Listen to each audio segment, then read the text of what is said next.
Welcome to day 5 of our 21 days of prayer. My name is Tim. So glad you're joining us in this journey together. And during this week, we're focusing on praying the names of God. And the name we're focusing on today is for Jesus being the Prince of Peace. I want to focus together on a passage where the Apostle Paul is talking to the church in Philippi. If you want to look there, it's in Philippians chapter 4. I'm going to start at verse 6, and I'll paraphrase it for you.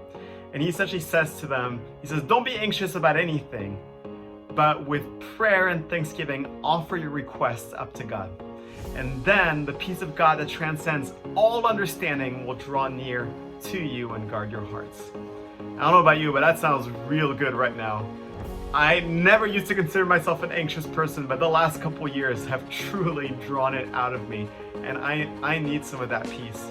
In fact, the last 2 years have really made me wonder, because I've wrestled with this, if there's any part of me that's been either not fully surrendered to God or maybe out of alignment with God's desires for my life. And I'm sure there is in some aspects, for sure.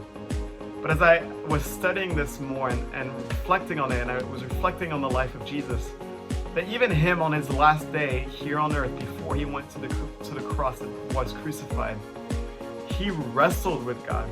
He was praying on his knees, sweating blood, and begging God to relieve him of this kind of turmoil that he was about to face. I don't know about you, but that doesn't look like peace to me.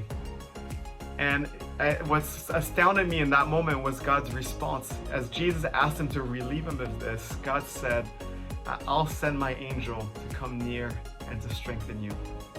And that's when I realized that my reaction typically when I'm facing something that is causing me this kind of anxiety or stress or pressure, my first initial reaction is to run away from it. I don't want to deal with it.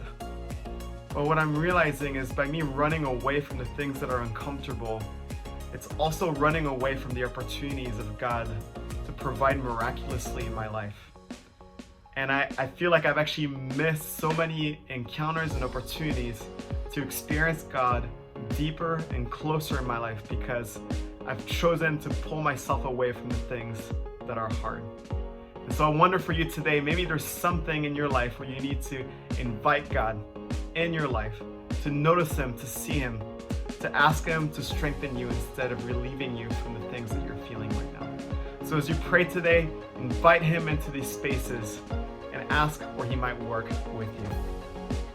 So let's continue the conversation below today. You can leave a comment, continue and subscribe, and be a part of this journey with us together as we continue to pray.